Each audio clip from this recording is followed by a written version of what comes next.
এই গল্প কোনো পন্থা বা কোনো বিশেষ রাজনৈতিক দলকে সমর্থন করে লেখা হয়নি। এটি ভারতবর্ষ তথা পশ্চিমবাংলার এক রক্তাক্ত রাজনৈতিক প্রেক্ষাপটকে কেন্দ্র করে গড়ে ওঠা দুই নরনারীর এক উপাখ্যান। কোনো রাজনৈতিক মতাদর্শ বা ভাবাবেগকে আঘাত করা আমাদের উদ্দেশ্য নয়। সম্পূর্ণ খোলা মনে এবং অন্য রকমের প্রেমের গল্প শোনার আগ্রহেই হে বন্ধু বিদায়কে গ্রহণ করুন। গল্পের সাথে স্থান, কাল, চরিত্র এবং বাস্তবের কোনো মিল থাকলে সেটা সম্পূর্ণ অনিচ্ছাকৃত, কাকতালীয় এবং আমাদের দায়রহিত। আজকে গল্প শুরু করার আগে কিছু বিশেষ কথা বলবো তোমাদের। ঘন্টা পর ঘন্টা ধরে টিম বানিয়ে শেষে তোমার টিমের ফ্যান্টাসি ক্যাপ্টেন প্রথম বলেই আউট হয়ে যাচ্ছে, কোনো চিন্তা নেই, কারণ এসব এখন অতীত। কারণ এসে গেছে Gamezy app. Gamezy makes sure that you don't lose your winning chance. গেমজিতে তোমরা খেলতে পারো ফুল ম্যাচ, সেকেন্ড ইনিংস বা লাইভ ফ্যান্টাসি গেম। এখানে ফুল ম্যাচ ফ্যান্টাসি টিম যদি নাও চলে কোনো ব্যাপার না, কারণ সেকেন্ড ইনিংসে ফার্স্ট ইনিংসের ফুল ইনফরমেশন নিয়ে টিম বানাও আর যেহেতু একই ম্যাচ থেকে 2 বার। আর যদি টিম বানাতে কোনো প্রবলেম থাকে বা পিচ কন্ডিশনস যদি না জানা থাকে তাতেও কোনো চিন্তা নেই, কারণ গেমজিতে এখন আছে ফ্যান কোচ।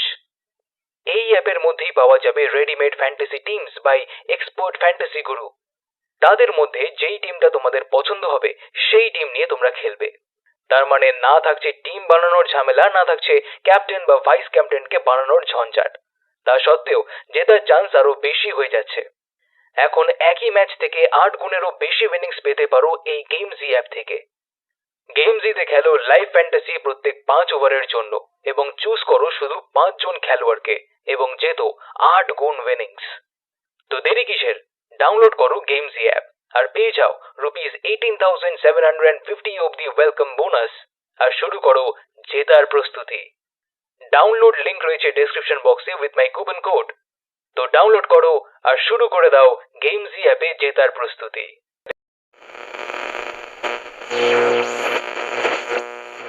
তোমরা শুনছো 86.7 তোমার এফএম আর আমি আরজে সৃজন। আর আজ তোমাদের জন্য সত্যজিৎ অধিকারীর লেখা একটা রক্তাক্ত প্রেমের গল্প, হে বন্ধু বিদায়। সত্যজিৎ অধিকারী জন্ম এবং বড় হয়ে ওঠা কলকাতার কাছেই মফস্বল শহর বজবজে। ছেলেবেলা থেকেই বাংলা সাহিত্যের প্রতি গভীর অনুরাগ। স্কুল জীবন শেষ করে বজবজ কলেজে প্রাণীবিদ্যায় অনার্স নিয়ে অধ্যয়ন শুরু।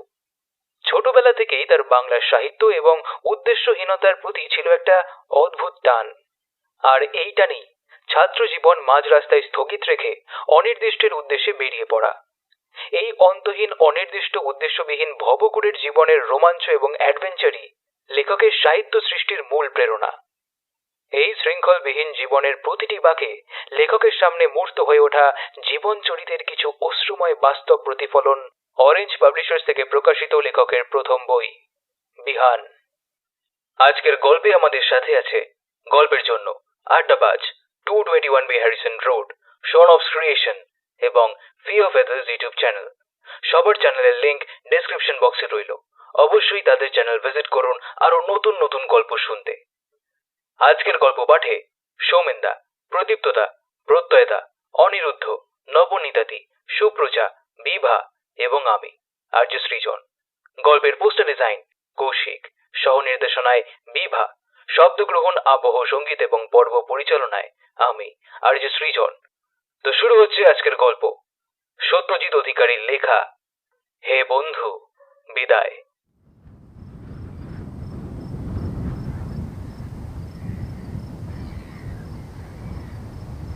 সত্তরের দশক।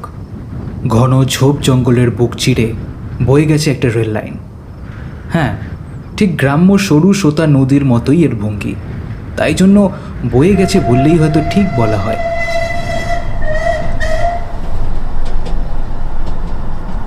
একটা ট্রেন হুইসেল বাজিয়ে ছুটে যায় দুপাশের লম্বা ঘাস ঝোপের মধ্যে তীব্র আলোড়ন সৃষ্টি করে ঝড়ের গতিতে। কিন্তু সে আলোড়নের চেয়েও সুতীব্র আলোড়নে আন্দোলিত হচ্ছে এখন অরণ্যের সমস্ত মন। কারণ ওর কোলে মাথা রেখে রক্তাক্ত বুক আর প্রবল শান্তিতে চোখ বুজেছে ওর এই জগতের একমাত্র এবং শেষ প্রিয়জন রিনা। রিনা যদিও রণক্লান্ত, তবু ওর মুখে তার ছাপ ধরা যায় না। মনে হয় ওর চিরনিদ্রার জন্য এর চেয়ে ভালো ঠাঁই আর হয়তো জুটত না। তাই জীবন পথের সমস্ত কর্মযোগ্য আর নিবিড় ক্লান্তির শেষে চিরসুখের রাজ্যে পৌঁছে ওর অধিকারহীন অথচ একান্ত আপন বটবৃক্ষের তলে চিরনিদ্রায় আজ সে বড় সুখী। অরণ্য কিন্তু সেই সুখের ভাগিদার হতে পারে না। সে তো জীবনকালকেই সুখ বলে বেঁচেছে। মৃত্যুর ওপারের জগৎ সে দেখেনি, সে বিষয়ে কোনো উৎসাহ তার নেই। দৈত্যর মতন ট্রেনটা চলে যাওয়ার মুহূর্ত খানিকের মধ্যেই লাইনের ওপারের ঝোপ জঙ্গলে শোনা গেল পুলিশের হুইসেল। ওই ওই ওরা আসছে। প্রিয়তমার নিথর দেহটা দ্রুত কোলে তুলে নিয়ে অরণ্য ছুটতে শুরু করলো ঝোপ জঙ্গল পেরিয়ে বহু দূরে, যেন কোনো অচেনা সুখরাজ্যের সন্ধানে। শুধু ছুটতে ছুটতে ওর ব্যর্থ প্রেমের দীর্ঘশ্বাসের মতোই বার কয়েক বেরিয়ে আসে অভিজ্ঞতার শেখানো একটা মন্ত্র, ভালোবাসা আর বিদ্রোহের রক্তে রাঙানো এক বীজ মন্ত্র, ইনকিলাব জিন্দাবাদ। ইনকিলাব জিন্দাবাদ।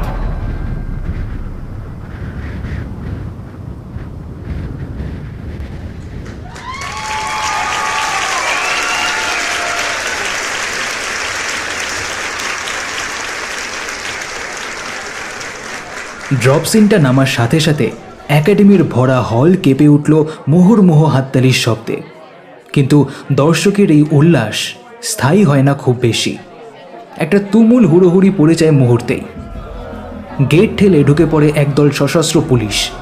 দর্শকের মধ্যে প্রবল উচ্ছ্বসিত কেউ কেউ ইনকিলাব ধ্বনি আওড়াচ্ছে তখন। সেগুলোকেই পালের গোদা মনে করে কয়েকজন খাকি পোশাকি প্রথমেই হুমড়ি খেয়ে পড়ল তাদের ওপর। প্রায় শখানেক তালগোল পাকানো জনতার ভিড় ঠেলে পুলিশের গ্রিন রুমে পৌঁছানোর আগেই বামাল দেখে অভিক মজুমদার। অভিক এই মৃত্যু সেলাম নাটকের লেখক এবং পরিচালক, যদিও এছাড়াও তার আরও একটা পরিচয় আছে। সে আন্ডারগ্রাউন্ড কমিউনিস্ট পার্টির একজন কর্মী তথা বামপন্থী যুবনেতা। দলের আর সকলেও প্রায়ই তাই। শুধু এই নাটকের বাইরে অরণ্য আর রিনার একটা ইতিহাস আছে। নাটকে সকলের আসল নামই ব্যবহৃত হয়েছে। আমাদের জীবন থেকেই শিল্প আসে, তাই এই নাটকের চরিত্রে তারা নিজেদের আসল নামই ব্যবহার করেছে, আরও বেশি বাস্তবকে ফুটিয়ে তোলার জন্য। অরণ্যের তখনও ঘোর কাটেনি। একজন প্রফেশনাল আর্টিস্টের এমন হওয়ার কথা নয়, অন্তত আজকাল টলিপাড়ায় যে ধরনের প্রফেশনালিজমের চল হয়েছে তাতে তো নয় বটেই। অভিক অরণ্যকে একটা ঝাঁকি দিয়ে বলল, রিনাকে নিয়ে পালাও অরণ্য ওই দিক দিয়ে, আমরা বাকিরা জিনিসপত্র যা পারি নিয়ে আসছি। কিন্তু অরণ্যের ঘোরের আবেশকে মাঝপথে থামিয়ে রিনা বলে ওঠে, কিন্তু তোমাদের কি হবে অভিজ্ঞতা? না না, গোটা দলকে ছাড়া আমরা এরকম স্বার্থপরের মতো পালাতে পারবো না। আর আর ওরা তোমাকে পেলে আর ছাড়বে না। অভিক তখন রিনার মাথায় স্নেহের হাত রেখে বলে, ভয় পাস না বোন, বিজয়দের পাঠিয়েছি হলের এক্সিট ডোরগুলো বন্ধ করতে। ওই 400 লোকের মধ্যে 50টা পুলিশ থই খুঁজে পাবে ভেবেছিস? আর যদিও পাই, স্টেজ পর্যন্ত পৌঁছতে আমরা ঠিকই সরে পড়ব। কিন্তু আমাদের জন্য এই নিরীহ লোকগুলোকে কি হলের মধ্যে আটকে রাখাটা উচিত হবে? আর তাছাড়া আমরা তো নিশ্চিত যে বাইরেও পুলিশ আছে। পিছনের দরজার খোঁজ ওরা এখনো পায়নি, ছকে ভুল করেছে খুব সম্ভবত। আর লোকগুলোকে বাঁচানোর জন্যই আমাদের তাড়াতাড়ি পালানোটা জরুরি। তবে পুলিশ আরও একটা ব্লান্ডার করেছে, গ্রিন রুমে অ্যাটাক করার জায়গায় হলে ঢুকে। যদিও বাইরের দরজা আগে থেকেই বন্ধ ছিল, তবু পুলিশের এমন ভুল হওয়ার কথা নয়। ভাগ্যটা ভালোই বলতে হবে। আর দেরি নয়, চল চল পালা। কি বলছো গো? মার্কস মতবাদীদের মুখে ভাগ্যের কথা? একটা দীর্ঘশ্বাস ফেলে অরণ্য আর রিনাকে পেছনের চটের দরজার দিকে ঠেলে দেয় অভিক। অরণ্য এতক্ষণে ঘোর কাটিয়ে উঠেছে। বিপদ যে ঘাটের কাছে সেটা বুঝতে আর বাকি নেই। এদের মতন আন্ডারগ্রাউন্ড পার্টির মেম্বাররা কখনো গ্রেফতার হয় না, হয় এনকাউন্টার। সরকারের এই অত্যাচারের বিরোধিতা করার ফল হয় মৃত্যু। রিনার হাত ধরে এক টান দিয়ে পেছনের চটের দরজা খুলে রাস্তায় বেরিয়ে আসে অরণ্য। দেশের থেকে, দশের থেকে, এই নাটকের থেকে, অভিজ্ঞতার থেকে তার কাছে সবচেয়ে বেশি দামি রিনা। এই ঝামেলায় সে কোনোদিনই রিনার কোনো ক্ষতি হতে দিতে পারে না। এই দরজাটা যে রাস্তায় পড়েছে সেটাকে রাস্তা বলার চেয়ে একটা সরু এতো গলি বলাই ভালো। গলিটা এতটাই সরু যে বড় বাজারের কোনো ভুড়িওয়ালা বাবু ভুল করে ঢুকে পড়লে হয়তোবা ঘোড়াতে কাঁচি বেঁধে টান দিতে হবে তাকে। আসলে এদিকে একাডেমির কোনো দরজা ছিল না, কিন্তু যবে থেকে এটি লাল দলের গোপন আস্তানা হয়ে উঠেছে, প্রয়োজনের স্বার্থে এই অস্থায়ী দরজাটি কেটে বানানো হয়েছে। গলিটা 40 ইয়ার্ডের মতন গিয়ে মেডিকেল কলেজের 4 নম্বর গেটের উল্টো দিকের খানিকটা দূরে গিয়ে ওঠে। এক ছুটে গলিটা পেরিয়ে যায় দুজন। সামনেই বড় রাস্তায় ট্রাম লাইন। রাস্তায় ওঠার পর রিনার সাথে আর পথ চলা যায় না। শেষবারের মতন দুজনে চোখাচোখি করে গলির মুখে দুদিক দিয়ে দুপথে চলে যায় দুজন। অরণ্য দৌড়ে গিয়ে ওঠে একটা চলন্ত ট্রামে। বিকেল 5টার কিছু বেশি হয়েছে তখন। শাড়ির আঁচলটা ভালো করে জড়িয়ে রিনা ঢুকে যায় মেডিকেল গেট দিয়ে ভেতরে। বিশেষ কোনো দরকার নেই, এমনিই একটু বহমান লোকচক্ষুর আড়ালে এসে স্থির হওয়ার জন্য। একটা বেঞ্চিতে বসে হঠাৎ আঁচলে বাঁধা গিটটার দিকে চোখ যায় ওর। সেটা মুঠোয় চেপে ডান দিক বাদিক ভালো করে দেখে একবার খুলে দেখতে প্রবল ইচ্ছা হলেও সাহস হয় না তার। তবু মুঠোয় চাপার মধ্যেই যেন সমস্ত ভুবনটা মুঠোবন্দি করার স্বাদ পায়ও। আজকে নাটক শুরু হওয়ার আগে অরণ্য একটা ছোট্ট চিরকুট হাতে দিয়ে দিয়েছিল। তাতে লাল কালিতে লেখা ছিল একটা লাইন, আমিও না একটা ডানা ভাঙা প্রজাপতির তাগিদে বিদ্রোহী। লাইনটা অভিজ্ঞতার কাছ থেকেই শোনা। আর্জেন্টিনার চে গেভারা নামে এক মার্ক্সবাদী বিপ্লবীর তার প্রেমিকাকে লেখা একটা চিঠির লাইন। সেটাকেই এদিক ওদিক করে বেমালুম ঢুকে দিয়েছে অরণ্য। রিনার একটু হাসি পায়। সব জানে ছেলেটা, তবু কিছুতেই মানতে শিখল না বাস্তবটাকে। অরণ্য নিজেও জানে ও যা চায় তা অসম্ভব। তাছাড়া বিপ্লবে সমষ্টির আগে ব্যক্তি চিন্তা স্বার্থপরতা। কিন্তু ছেলেটা যে ওর জন্য একেবারেই স্বার্থপর হতে রাজি, তা রিনার চেয়ে ভালো হয়তো আর কেউ জানে না।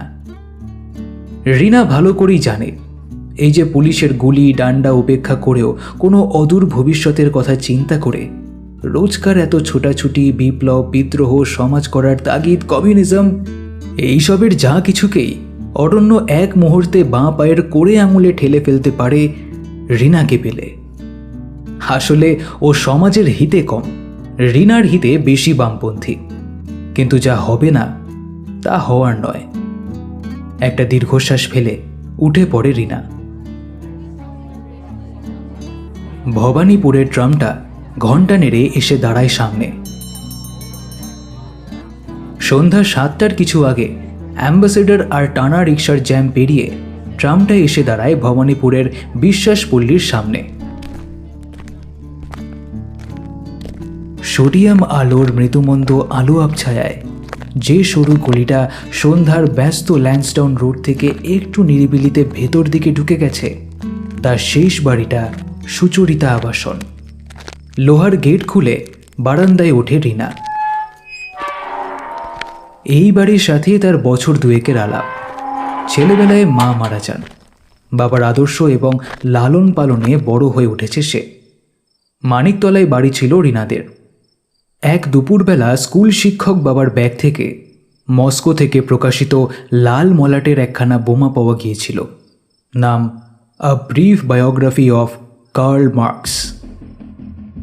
সুতরাং পুলিশ তার কাজে কসুর করেনি। দিনটা আজও মনে পড়ে রিনার।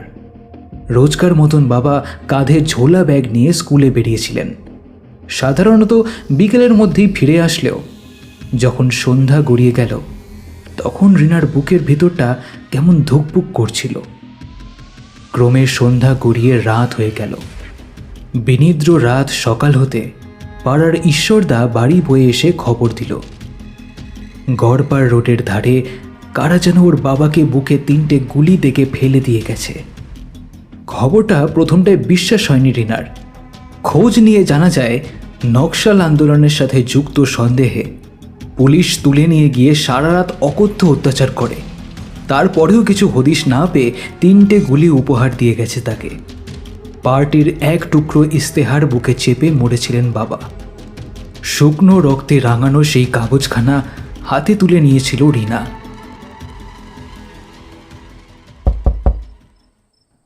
দরজায় টোকা শুনে চাকর প্রসন্ন এসে দরজা খুলে দেয়। ফিরেছে? না গো দিদিমণি, এখনও তো না। আর চোখে বসার ঘরের দিকটা একবার দেখে নিয়ে কার্পেট বিছানো সিঁড়ি বেয়ে ওপরে উঠে যায় রিনা। প্রসন্নর সাথে এই অভ্যস্ত বাক্য বিনিময় ওর রোজগারের। দরজাটা বন্ধ করে আয়নার সামনে এসে দাঁড়ায় ও। আঁচল থেকে অরণ্যের দেওয়া কাগজটা বের করে চোখের সামনে মেলে ধরে। লাল রঙকে একসময় ভালোবাসতে শিখিয়েছিলেন যে মানুষটা, লালে মাখামাখি হয়েই চলে গেলেন একদিন নিতান্ত অবহেলায়। ওর নিজের জীবন আদর্শের পাশে বড্ড ছেলে মানুষ লাগে অরণ্যকে। কাঁধের ব্যাগটা একপাশে নামিয়ে রেখে কাপড়টা ধীরে ধীরে খুলে ফেলে ও। আঁচল খসে যায় বুক থেকে। ক্রমে ব্লাউজ খুলে নগ্ন বুকে মুঠোবন্দি কাগজটা চেপে ধরে। সুইচ চেপে আলোটা নিভিয়ে শুয়ে পড়ে বিছানায়। কই, কোনো উত্তাপ্ত অনুভূত হচ্ছে না ওর দেহে। প্রেমিকের প্রেমপত্র তো একাকিনী নগ্ন নির্জন রাতে শিহরণ জাগায় দেহে মনে। তবে কেন? এমনকি সে উত্তাপও কোনোদিন অনুভব করেনি ওর নিজের বরের প্রতিও। হ্যাঁ, অবিবাহিত। আর সেই বর যে বাড়ির বাইরের ফলকে এখনো বড় বড় করে লিখে রেখেছে সুচরিতা আবাসন, ওর আগের স্ত্রীর নাম। বাবা মারা যাওয়ার পর দূর সম্পর্কের এক পিসে মশাই সম্পূর্ণ নিজের দায়ে রিনার বিয়ে দিলেন ভবানীপুরের 48 বর্ষীয় বিখ্যাত উকিল দোজবর বিনোদ কিঙ্কর লাহিড়ীর সঙ্গে। এতেই অবশ্য পিসে মশাইয়ের অসীম দয়ার পরিচয় পাওয়া যায়। হাইকোর্টের জাদ্রেল উকিল এবং মদে আসক্ত থাকলেও বিনোদ কিঙ্কর একদিকে ভালো। আগের স্ত্রীকে সে যথেষ্ট ভালোবাসত। পুরুষ মানুষের অতীত দুঃখ ভুলতে মদের গ্লাসে আশ্রয় নেওয়ার রীতি বোধহয় পুরাণে লেখা রয়েছে। শুধু যেটা লেখা নেই তা হলো অতীত দুঃখের ভার বর্তমানে সেধে ঘরে তোলা কোনো নিরপরাধীনের ঘাড়ে চাপিয়ে দেওয়ার ব্যাপারটা। যদিও রিনা কোনোদিনই এই বিষয়ে বিশেষ ভাবনাগ্রস্ত হয়নি। প্রথম প্রথম আর 5টা মেয়ের মতোই সে কিছু সাজানো সুখের কল্পনা করেছিল, কিন্তু পরে সে বুঝেছে সুখ আর স্বাধীনতা দুটো এক দোকানে বিক্রি করার সামগ্রী নয়। সে সুখের বদলে স্বাধীনতা পেয়েছে, আর বিনোদ উকিল পেয়েছে একজন শখের সঙ্গিনী। তবু মেয়েদের মন ঠিক মানতে চায় না। বাবের থেকে অন্যায়ের বিরুদ্ধে লড়াইয়ের শিক্ষা পেলেও নারী হয়ে স্বামীমুখ আকাঙ্ক্ষা তার মজ্জাগত সংস্কার। একটা দিনের কথা বড্ড মনে পড়ে ওর। এই বাড়িতে তার প্রথম রাত সেটা। বিনোদ ধুতির কাঁচা ঠিক করতে করতে বলেছিল, আমি শুনেছিলাম তোমার বাবা নিষিদ্ধ পার্টি করার অপরাধে সরকারের গুলিতে মরেছে। বয়সটা তোমার যেমন হয়েছে তাতে যে তুমিও সেই শিক্ষাই পেয়েছ তার বুঝতে অসুবিধে নেই আমার। কিন্তু তা বলে আমাদের বাড়িতে মেয়েদের 4 দেওয়ালে আটকে রাখার প্রথা কিন্তু নেই। আমার আগের স্ত্রী শিয়ালদহের একটা শিশুদের স্কুল চালাতো। তুমি তো পড়ালেখা জানো, সেটার দায়িত্ব এখন তোমাকেই নিতে হবে। 1000টা কাজের মধ্যে আমি ওদিকে খুব একটা চোখ দিতে পারি না। আর সুচরিতার স্মৃতি আমি হেলায় নষ্ট বা অন্য কারো হাতে তুলে দিতেও পারি না। আর জেনে রেখো, বিশেষ করে সেই কারণেই নকশালের মেয়ে জেনেও তোমাকে ঘরে আনা। আজকে থেকে না আমি তোমার ব্যাপারে মাথা গলাবো, না তুমি আমার ব্যাপারে। বুঝেছ? লাল বেনারসি পরনে সেই রাতেই গার্হস্থ্য আর চিতাকাঠের সাদৃশ্যটা নিরূপণ হয়ে গিয়েছিল। সংসারের টুকিটাকি ফেলে, নতুন বইয়ের লাজ লজ্জা পেছনে ফেলে, নরম আঁচল শক্ত করে কোমরে পেঁচিয়ে দিন তিনেকের মধ্যেই রিনা প্রথমবারের মতন বেরিয়ে পড়েছিল শিয়ালদহর শিশু শিক্ষা নিকেতনের উদ্দেশ্যে। মাস কয়েকের মধ্যেই এটাই অভ্যেসে দাঁড়িয়ে গিয়েছিল ওর মনে হতো রোজ নামচা জীবনের হাঁড়ি কড়াই মশলাপাতির হিসেব রাখার চেয়ে এই জীবনটা তো বেশ। কয়েকটা অসহায় ফুটফুটে অনাথ বাচ্চাদের হাসি কোলাহলের মধ্যে নিজেকে লীন করে দেওয়া।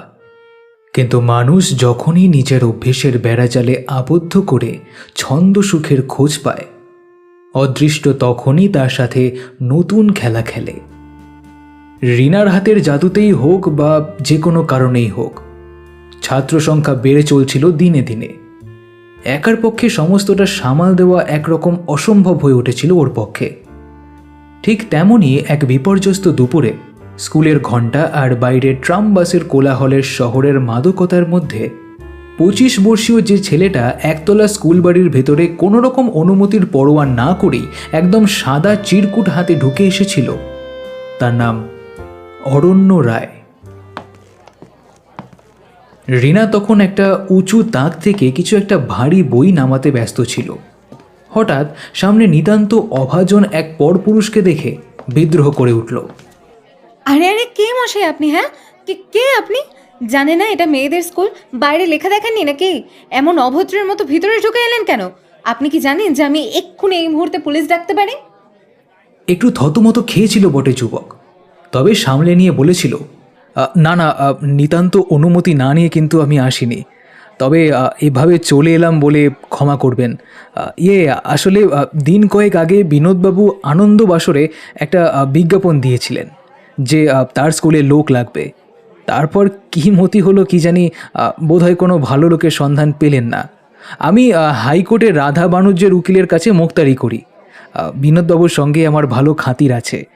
তা উনি বললেন, অরণ্য ভাই, এ কাজে তোমার মতোই একজন অকর্মণ্য বোম বেটে লাগবে। আর ব্যাস, আপনি চলে এলেন। তা জ্ঞান আক্কেল কিছু আছে নাকি আপনাদের বিনোদবাবুর? বলি, আপনি কি পুরুষবেশী মহিলা যে উনি স্বাচ্ছন্দ্যে নিজের স্ত্রীর সাথে নেচে নেচে কাজ করতে পাঠিয়ে দিলেন? তা তো জানি না রিনা দেবী, তবে নারী না হলেও নারীদের কাজ কিন্তু স্বাচ্ছন্দ্যে করতে আমি পটু। আর শিক্ষা দিতে নারীরা যেমন পারে, পুরুষরাও তেমনই পারে। আর আমাকে নিশ্চয়ই বদ চরিত্রের লোক মনে হচ্ছে না যে আমার থেকে শত হাত দূরে থাকাই আপনি বিবেচ্য মনে করবেন। নারী যাকে আঘাত করে তাকে মনে মনে পছন্দ করে বেশি। রিনার প্রথমেই পছন্দ হয়েছিল ছেলেটাকে, বিশেষ করে ওর দুটো কেমন ভেজা ভেজা কাজল টানার মতন চোখ, অথচ প্রখর বুদ্ধিদীপ্ত ওগুলো। সরাসরি তাকাতে কেমন লজ্জা করে, তাই সেই লাজ ঘোচাতেই হয়তো এই আলাপ যুদ্ধ। আমি আপনার জন্য একটা জিনিস এনেছি। জিনিস? কি সেটা? আসলে আপনার বাবার ব্যাপারটা আমি শুনেছি, তাই ভাবলাম হয়তো আপনিও। অরণ্যর ব্যাগ থেকে সেদিন যেই বইটা বেরিয়েছিল সেটা একটা দুষ্প্রাপ্য মার্ক্সীয় কবিতা সংকলন, সারজিৎ সি, যার প্রথম দুটো কবিতা কার্ল মার্কসের দ্য ফেডারেল এবং নকটার্নাল লাভ। সেই বইটা আজকে হারিয়ে গেছে। হ্যাঁ, জীবনের খুব স্বল্প দুর্লভ বস্তুগুলোর মতোই সারজিৎ সিকে আঁকড়ে রেখেছিল রিনা 3টে বছর। কোনো মানুষ না হোক, ছাপার কালিতে উত্তাল সমুদ্র ঈশ্বরী। আজকে নাটকের শেষে তাড়াহুড়োতেই বোধহয় কোথাও পড়ে গিয়েছে সেটা। ট্রামের ভাড়া দিতে গিয়ে খেয়াল হয়, কিন্তু তখন আর কিছুই করার নেই। নিচের দরজায় টং টং করে দুটো ঘন্টা পড়ে, তার মানে 8:30 বাজে। টলায়মান উকিলবাবুর ড্রাইভার আদিনাথ রোজ তার বাঁধা নিয়মে দুটো করে ঘন্টা বাজায় দরজায়। শরীরটা বিছানা থেকে তুলতে গিয়ে মসৃণ কপালে একটু ভাঁজ পড়ে রিনার। কপালের ছোট্ট টিপটাকে কেমন কুয়াশা মাখা মাঘের ঢেউ খেলা পুকুরের ভাঙা চাঁদের মতন দেখায়। অভিজ্ঞতাদের জন্য বড় চিন্তা হচ্ছে ওর, তবু উপায়ও কিছু নেই। অমন স্বার্থপরের মতন পালিয়ে না আসলেই কি ভালো হতো? আর তাছাড়া থেকেই বা এমন কি করতে পারতো ওরা? না, অন্তত কাল দুপুরের আগে তো জানবার কোনো উপায় নেই। নিচে রোজকার মতন মাতাল গলার আওয়াজ পাওয়া যাচ্ছে। আলনা থেকে একটা পাট ভাঙা কাপড় দ্রুত নিয়ে বেরিয়ে আসে রিনা।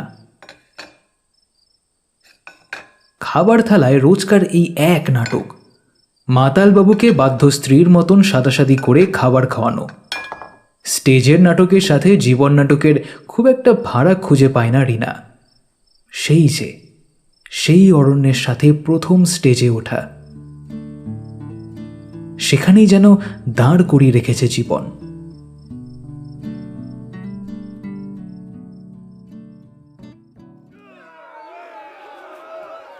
চৌরঙ্গি মোড়ে মিছিলের ওপর পুলিশ লাঠিচার্জ করছে। সমস্ত ধর্মতলা উত্তাল। ট্রাম থেকে কিছুটা আগেই নেমে পড়েছে অরণ্য। দেশ কোন দিকে যাবে, কোন পার্টি মানুষের ভালো করবে বা কোন পার্টি খারাপ, তাতে অরণ্যর কিচ্ছু মাত্র যায় আসে না। যাতে আসে যায় তা হলো রিনার ভালো অথবা খারাপ থাকায়।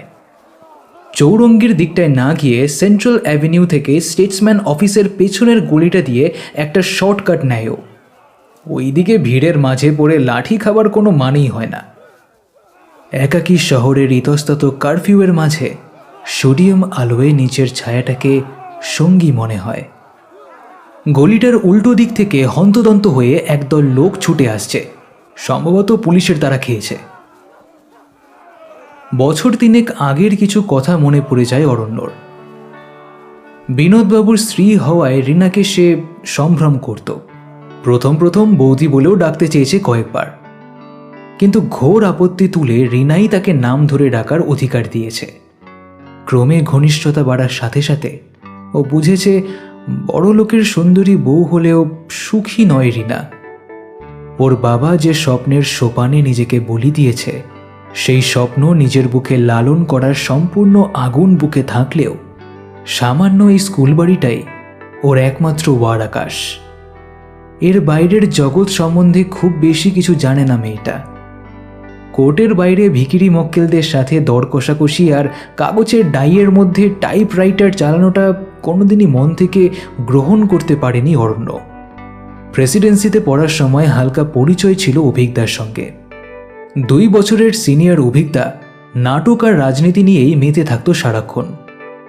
একবার দুবার ওদের নাটকে ছোট পার্টও করেছিল অরণ্য, কিন্তু ওই পর্যন্তই। হঠাৎ একদিন হাইকোর্টের সামনে বিশুর দোকানে দেখা হয়ে গেল। অভিজ্ঞতাই প্রস্তাবটা দিল। কি হে মিস্টার ইডিয়েট, এরকম চন্দ্রবিন্দু চাঁদের মতো মুখ করে শুকনো রুটি জমানো হচ্ছে? রুটির ডেলাটা জল দিয়ে গিলে আর তার সাথে একটা ঢোক গিলে অরণ্য বলেছিল, আরে আর কি বলি বলো তো, বাঙালি ছেলে না ঘরকা না ঘাটকা, বাড়িতে বসে থাকলে মার গঞ্জনা, আর এই কোর্টের মোহরিগিরিও পোষায় না ঠিক। গম্ভীর ঘাড় নেড়ে অভিজ্ঞতা বলেছিল, তার মানে তোর সমস্যাটা টাকা নয়, টাকা রোজগারের পদ্ধতিটা। ঠিক আছে, আজ আমার এক ভাইয়ের জামিনের কাজে এসেছি। কাল দুপুর 2টোয় থিওসফিক্যাল সোসাইটির সামনে আয়, বাকি দেখছি। সেই জড়িয়ে পড়া অভিজ্ঞতাদের নাটকের দলে। নাটক আর কোর্ট একরকম ভালোই চলছিল। মাঝপথে এলো রিনা, ঠিক যেন এক ঝাটকা অশান্ত বাতাসের মতন সবটা এলোমেলো করে দিল। এর আগে কেউ কখনো ঠিক এমন করে ওর ওপর অধিকার ফলায়নি যেমনটা রিনা ফলিয়েছিল। কলেজে বা নাটকের দলে অরণ্যর বান্ধবীর অভাব ছিল না। তাদের কেউ অরণ্যকে পেতে চেয়েছে, তো কেউ অরণ্যর কাছে নিজেকে দিতে চেয়েছে। কিন্তু এই প্রথম একেবারে সম্পূর্ণ ধরাছোঁয়ার বাইরে থেকে এসে প্রত্যাশাহীন এক নিখাদ মমত্ব আর শাসনের গুরুভার অর্পণ করেছিল ওর প্রতি। বেশ লাগে মায়ার শাসন, সকলের সে ক্ষমতা থাকে না। পুরুষকে বাঁধতে চায় সকলেই, কিন্তু পুরুষ সকলের কাছে বাঁধা পড়ে না। নিখাদ অধিকার ফলানোর মতন সততাও খুব কম জনেরই থাকে, কিন্তু রিনার ছিল। তাই অরণ্য যখন বুঝল ওর ওপর জোর ফলিয়ে মেয়েটা আসলে তার ব্যর্থ সংসার সুখ পূরণের নিমিত্ত চেষ্টা চালিয়ে যাচ্ছে কোথাও, একজন সুধীজন হয়েই হয়তো, অথবা সেই সীমানাটা আরও একটু প্রশস্ত করার লোভে রিনাকে নিয়ে একদিনও হাজির হলো অভিজ্ঞতার দলে। কেমন একটু মায়াও হয়েছিল ওর প্রতি। মাসের পর মাস রিহার্সেলেও এতদিন যে নাটকগুলো ওতরাতো না, কিভাবে যেন রিনা ম্যাজিকে অরণ্যের ভোল বদলাতে শুরু করলো। সাধারণত বরফ জমে ধীরে, কিন্তু গলে দ্রুত। কিছু না ভেবে চিনতে অরণ্যের বুকের পাহাড় গলছে। নাটকের ছুতোতেই হোক অথবা রিনা স্পর্শে, অধিকার বোধে বা আত্মপ্রত্যয়ের পরে সে। কোর্টে কথা রটতে দেরি লাগে না। কেউ কেউ বলা শুরু করলো, কি হে রাধা মানুষ যে, তোমার মোহরি তো বুড়ো উকিলের বউয়ের সাথে ফেরার। এতদিন তো তাও হাফ কিস্তিতে কাজ মিটছিল, এবার সামলাবে কি করে দেখো। এরই মধ্যে একটা ঘটনা ঘটল। 67-র নকশালবাড়ির আন্দোলন আর 71-র দেশভাগ আগেই রাজ্য রাজনীতিতে একটা বিরাট পরিবর্তন এনেছিল। ধীরে ধীরে কলকাতা ভরে গেল রিফিউজিতে। একদিকে খাদ্য সংকট আর অন্যদিকে সরকার বিরোধী আন্দোলনের প্রেক্ষাপটে এক রাতে ময়দানের মাঠে পুলিশ নির্বিচারে হত্যা করল ফেরার নকশাল সন্দেহে গ্রেপ্তার হওয়া 5 জন কমরেডকে। ব্যাস, আগুন লেগে গেল যেন কলকাতায়। চারিদিকে বিক্ষোভ, বিদ্রোহ। কোর্টে জমতে লাগলো কেসের পাহাড়। দলে দলে নিরীহ ছাত্র যুবদের পুলিশ লকআপে ঢোকাতে শুরু করলো। পরিস্থিতি এমনই হলো যে বাধ্য হয়েই নাটক অনির্দিষ্ট সময়ের জন্য বন্ধ রাখতে হলো। অভিজ্ঞতারাও আরও বেশি করে জড়িয়ে পড়ল সক্রিয় রাজনীতিতে। এদিকে রিনার স্কুলও বন্ধ। সরকারের পক্ষে অনেক উকিলের মতো বিনোদ কিঙ্করের কাছেও এসে হুমকি চিঠি পৌঁছালো, যার মধ্যে লেখা থাকতো সাবধান। আর এই সাবধানবাণীর মানে না বোঝার মতন বোকা বিনোদবাবু নন। রিনার সাথে সাক্ষাতে একটা লম্বা ছেদ পড়ল।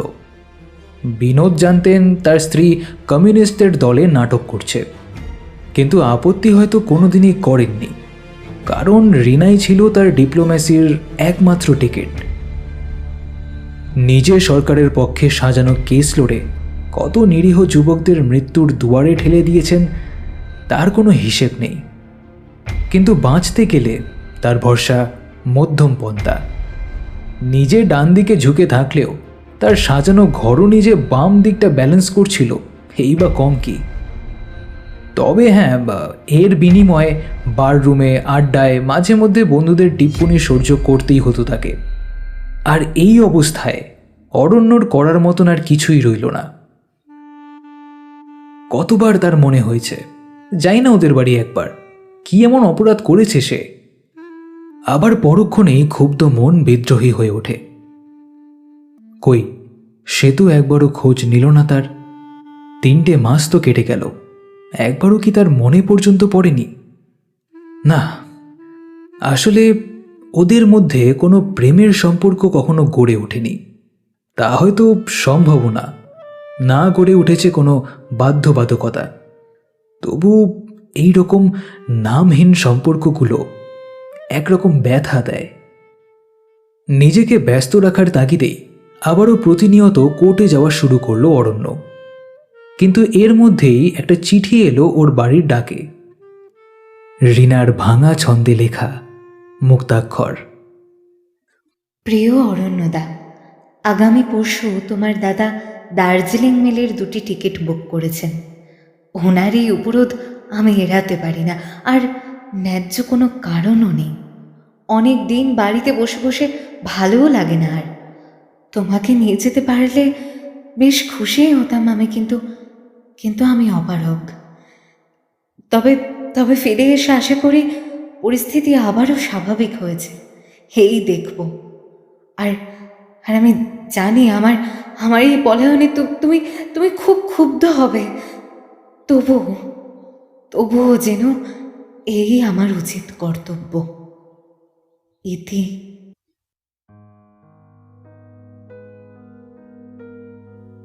চিঠিটা আজও রাখা আছে একটা বইয়ের ভাঁজে।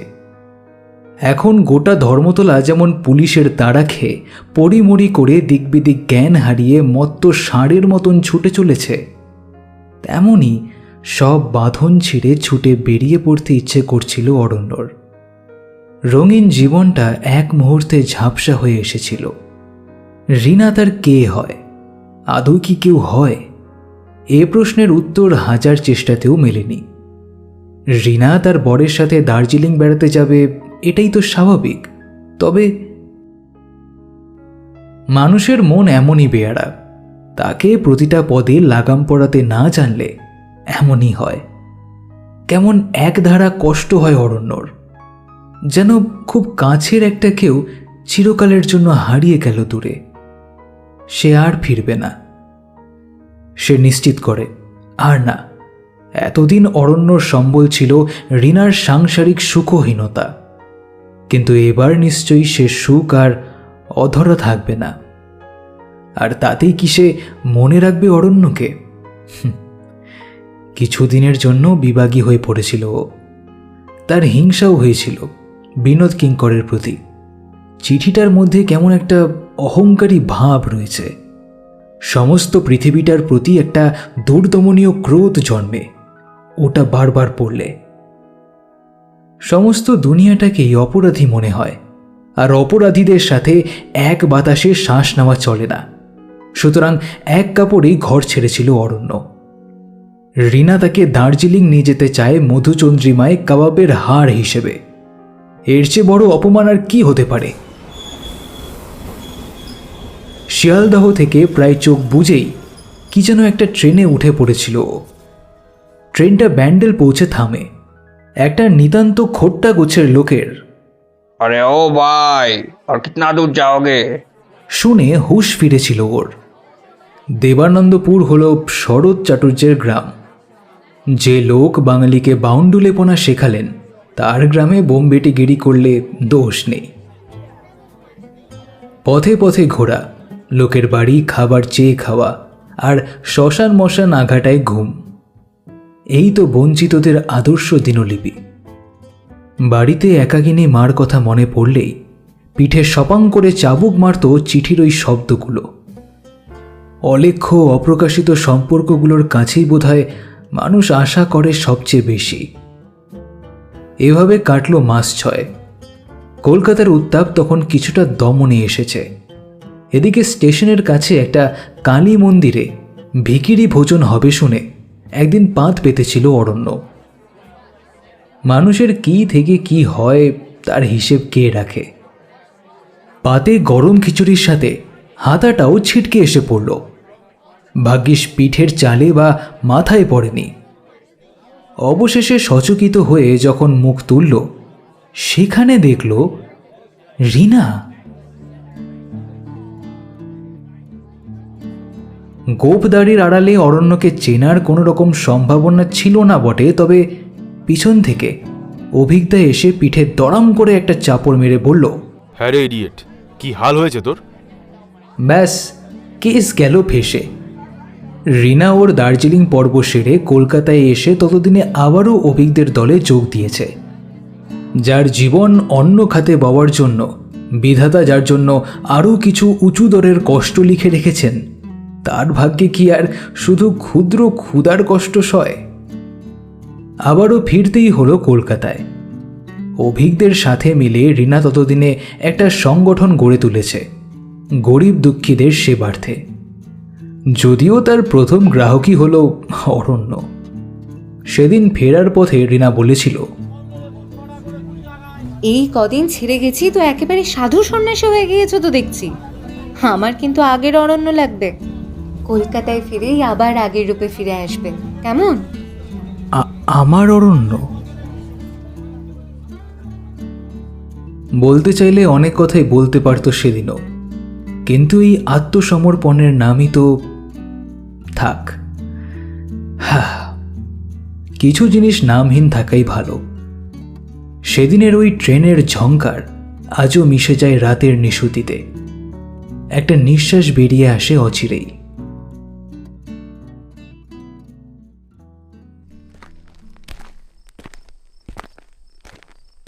ওয়েলিংটন স্কোয়ার পেরিয়ে বাড়ির সামনে এসে দাঁড়ায় অরণ্য।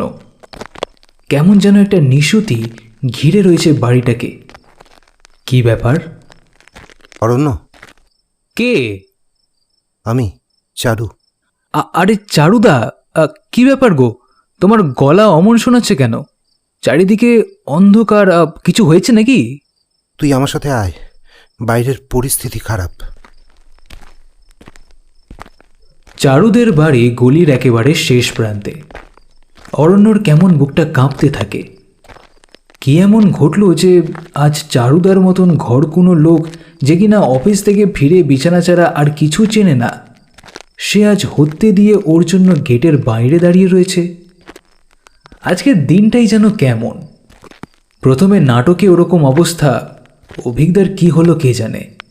তারপর আসার পথে চৌরঙ্গীর মোড়ে লাঠিচার্জ, এখন আবার এই। চারুর পিছন পিছন গেট পেরিয়ে বৈঠকখানায় উঠে আসে অরণ্য। কিছু যে একটা হয়েছে বুঝতে বাকি থাকে না ওর।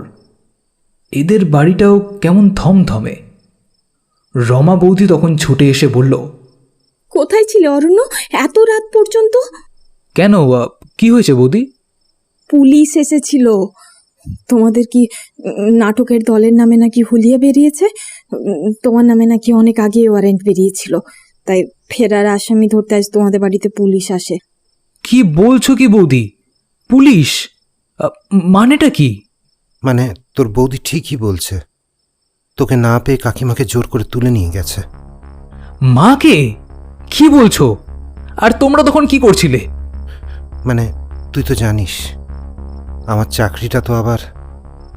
দেরি করিস না অরণ্য, শ্যামপুকুর থানায় নিয়ে গেছে সম্ভবত। আর আজ তো ছোট মামা এসেছিল, তাকেও মানে মানে খুব মারধর করেছে। আর তোদের ঘরের সব জিনিস তছনছ করে সিল করে দিয়ে গেছে।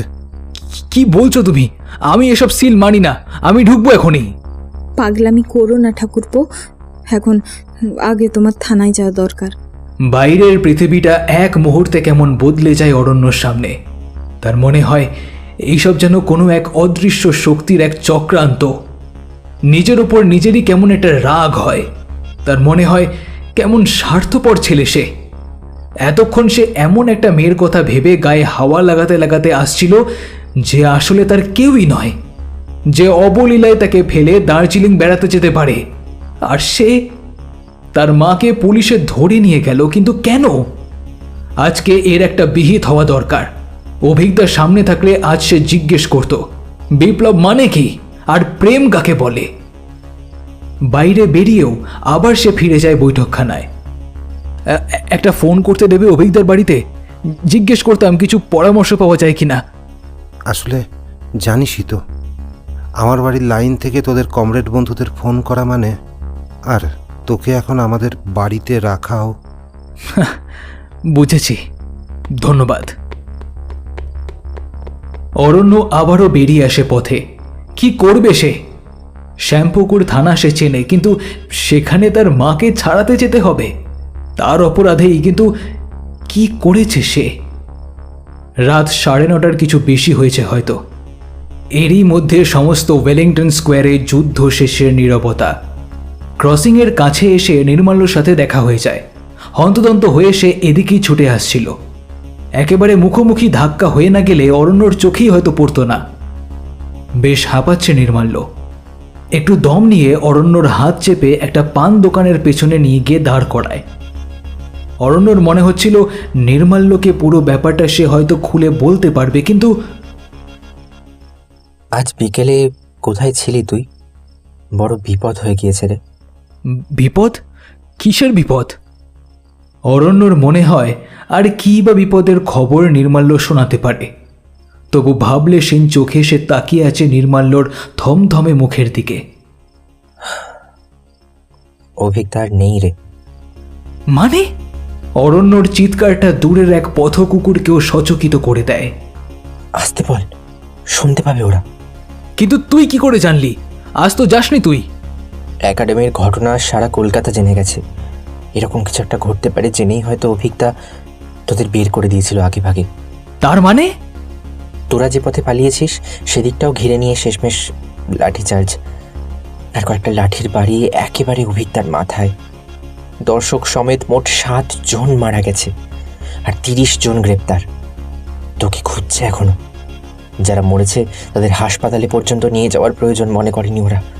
একেবারে একেবারে মর্গে চালান করে দিয়েছে। পা দুটো যেন কাঁপতে থাকে অরণ্যর। ওরা মাকেও তুলে নিয়ে গেছে। কি একটা যেন বলতে চায় নির্মাল্য, কিন্তু হঠাৎ স্তব্ধ জনপথে সচকিত হয়ে ওঠে পুলিশের হুইসেল। কে রে, কে ওখানে? কয়েকটা টর্চের আলো চারপাশ থেকে ঘিরে ধরে ওদের। এই আলোক উজ্জ্বল বিমূর্ততার মধ্যে কেমন যেন একটা অন্ধকার এসে গ্রাস করে অরণ্যকে, আর সাথে এক অশরীরী ক্রোধ। কোথা থেকে কি হয়ে গেল ভালো করে বোঝার আগেই কয়েকজন এসে ওদের হিচড়ে নিয়ে চলতে থাকে দূরে দাঁড় করানো পুলিশ ভ্যানটার দিকে।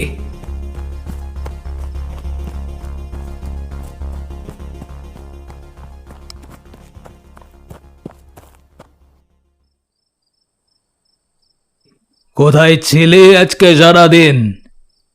জড়ানো গলায় বিনোদ কিঙ্করের প্রশ্নটা অপ্রাসঙ্গিক মনে হয় রিনার কাছে। তবু সে বলে, রোজ যেখানে থাকি। ডাইনিং টেবিলের একদিক থেকে কেমন ঘোলাটে চোখ মেলে তাকায় বিনোদ। তারপর একটু মাতালের হাসি হেসে বলে, তোমাদের মতো এবার যাত্রা নাটকটাই করব ভাবছি। কোর্টের যা অবস্থা, মাঝে মাঝে কেস লড়তে গিয়ে মনে হয় সরকারের নয়, তোমাদের ওই নকশাল গুন্ডাগুলোর হয়ে লড়ি। কেমন একটা উত্তেজনা আছে ব্যাপারটার মধ্যে। ব্যাটাদের স্লোগানে রক্ত গরম হয়ে ওঠে। ওসব ওসব তোমার জন্য নয়। রিনার কেমন অসহ্য লাগে প্রসঙ্গটা। মদের ঘোরে ভুল বকছে সে। রাত বাড়ার সাথে সাথে চিন্তার পাথরটা কেমন যেন ভারী হয়ে চেপে বসছে বুকের উপর। খিদে নেই আজ। সিঁড়ি দিয়ে আবারও ওপরে উঠে আসে রিনা। দরজা দিয়ে ঘরে ঢুকতে একটা ছবির দিকে চোখ আটকে যায় ওর। ছবিটা তো বছর দেড়েক হলো ওখানে টাঙানো আছে, তবু হঠাৎ করেই কেন চোখ গেল ওটার দিকে? মাঝে মাঝে কারণ ছাড়াই বোধহয় অনেক কিছু হয়। ছবিটার সাথে এক টুকরো স্মৃতি জড়িয়ে আছে তার। সেবার দার্জিলিংয়ে ম্যাল রোডে তোলা হয়েছিল ছবিটা। নাইট ল্যাম্পের এক টুকরো কিরণে আধারি আলোর চাদরে মোড়া ছবিটাকে যে কেউ দেখলে এক সুখী দম্পতির ছবিই ভাববে। কিন্তু আজ পর্যন্ত শুধুমাত্র বিনোদের ইচ্ছে আর মর্জি ছাড়া ওরা পরস্পরের কাছাকাছি আসেনি। আর প্রেম গড়ে ওঠা তো দূরের কথা। ছবিটা তোলার ঠিক আগে রাস্তায় কিসে যেন একটা পা লেগে হোঁচট খেয়েছিল রিনা। পায়ে ব্যথা করছিল। চলতে গিয়ে একটু পিছনেই হয়তো পড়েছিল ও। হঠাৎই একটা ক্যামেরাম্যান জোগাড় করে দ্রুত এসে বিনোদ বলে ওঠে, এগে, পথ চলতেই যখন তোমার শিক্ষক বাপ শেখায়নি, তখন বাইরে বেরোনো কেন? হ্যাঁ, বাইরের লোকের সামনে অপমানটা চোখে জল এনে দিয়েছিল। তবু তার কয়েক মুহূর্ত পরেই তোলা ছবিতে তার এক ফোঁটাও ফুটে উঠতে দেয়নি ও। সে একজন পাকা অভিনেত্রী, আর জীবনটা এমনই সহস্র রক্ত মাংসের অভিনয় করা। একবার স্টেজ রিহার্সেলের সময় অসাবধানে একটা কাঠের মই এসে পড়েছিল রিনার ওপর। অরণ্য ছুটে এসে বাঁচিয়ে দেয় তাকে। তুলনা না করতে চাইলেও মানুষের মন কোথায় যেন নিজের অবসরে তার খানা খন্দগুলো অন্ন প্লাবনে ভরিয়ে তুলতে চায় সর্বদা। একজন মেয়ে হিসেবে রিনা ভালো করেই জানে তার প্রতি অরণ্যর দুর্বলতার কথা। তবু ছেলেটা নিজের মুখে স্বীকার করেনি কোনোদিন। না করে ভালোই করেছে। করলে হয়তো একজন ভরসার মানুষ চিরতরে হারিয়ে যেত। তখন কেমন হতো জীবনটা? একজন বদ্ধ মাতালের সাথে দিনের পর দিন এক ছাদের তলায় যে অক্লান্ত অভিনয় সে করে চলেছে, একমাত্র সেই কল্পনা করতে পারবে ব্যাপারটা। কলকাতায় ফেরার পরেও অনেকদিন দেখা হয়নি অরণ্যর সাথে। তারপর একদিন হঠাৎই ব্যান্ডেলে ওভাবে দেখা হয়ে যায়। দিনটা আজও বড্ড মনে পড়ে রিনার। বিছানায় এসে শুয়ে পড়েও। রোজকার মতো আজ আর হাত ধরে বিছানা পর্যন্ত রাস্তায় চিনিয়ে আনতে ইচ্ছে করছে না লোকটাকে। মুক্তি বা বিপ্লব দুটোই হয়তো খুব সহজ নয় জীবনে। না হলে রিনাই দ্বিতীয়টার মূল্যে প্রথমটার স্বাদ অন্তত একবার চেখে দেখত। হাইকোর্ট থেকে গঙ্গার ধারের দূরত্ব খুব বেশি না হওয়ার জন্য অরণ্য অসংখ্যবার জেদ করলেও কোনোদিনই গঙ্গার ধারে বেড়াতে যাওয়া হয়নি ওদের। রিনা কোনোদিন গঙ্গা দেখেনি, সে পাহাড় দেখেছে, ঘুম ভাঙা কাঞ্চনজঙ্ঘা দেখেছে সে, তবু কলকাতার গঙ্গা দেখেনি। কেন জানি বারবার অরণ্যর গঙ্গার ধারে বেড়াতে যাওয়ার অনুরোধটাকে কতকটা ছেলে মানুষই জেদের মতোই মনে করে এড়িয়ে এসেছে সে। যতই অরণ্য জানুক যে তার দাম্পত্য জীবন সুখের নয়, যতই অরণ্যর জন্য মনের কোণে একটু জায়গা থাকুক, তবু সে নারীর আপন অহংকারের জায়গাটুকু সে ছেড়ে দিতে চায়নি কখনো। তাই তো সেবার বরের সাথে দার্জিলিং বেড়াবার খবরটা যত না আনন্দে তার চেয়ে বেশি গর্বের সাথে ঘোষণা করেছিল সে অরণ্যর কাছে।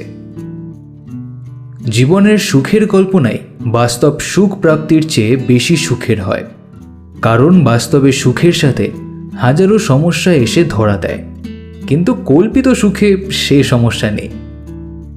রিনা কল্পনায় কত নির্জন বেলা অবেলায় সন্ধ্যার আবছায়ায় অরণ্যর হাত ধরে গঙ্গার ঘাটে এসে দাঁড়িয়েছে। সে শুনেছে ওখানে সন্ধ্যার জলে আলোর দলে মেঘেরা খেলা করে, তেমন কিন্তু কিছুই নয়, তবু সেটা নাকি পৃথিবীর সবচেয়ে সেরা দৃশ্যগুলোর একটা। রিনা বেশ জানে সে যদি কখনো সত্যিই অরণ্যর সাথে গঙ্গার ঘাটে যায়, তবে তার মনের কল্পিত সুখ দৃষ্টির কাছে বাস্তবকে বড়ই খেলো লাগবে। তাই সে কল্পনাতেই সুখী। সে এও জানে অরণ্য এখন কি কারণে কষ্ট পায়, তবু কষ্ট দেওয়া কষ্ট লাঘব করার চেয়ে বেশি নিরাপদ। এই ভাবতে ভাবতে কখন ওর চোখ বুজে এসেছিল ও জানে না, শুধু মনে হলো চাদর গায়ে অরণ্যর মতন কে একটা যেন আপন ভঙ্গিতে কুয়াশা মাখা এক একাকী নদী তীরে কৃষ্ণচূড়ার গালিচার ওপর দিয়ে হেঁটে যাচ্ছে। তার পাশের মেয়েটা যে কে রিনা না দেখলেও বুঝতে পারে। আচ্ছা, শীতের দিনে কি কৃষ্ণচূড়া ফোটে? কে জানে, স্বপ্ন আর প্রেমের রাজ্যে ফোটে বোধহয়।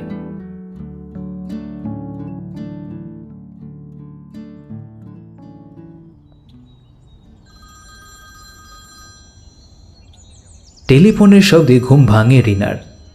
শোবার ঘরের বাইরের টেবিলে সেটা অনেকক্ষণ বেজে চলেছে।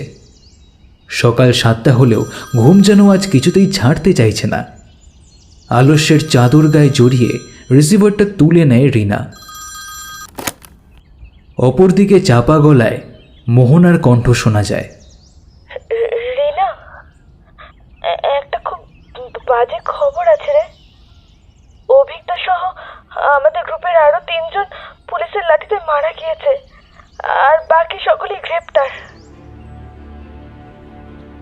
নাটকের শেষ দৃশ্য মনে পড়ে যায় রিনার।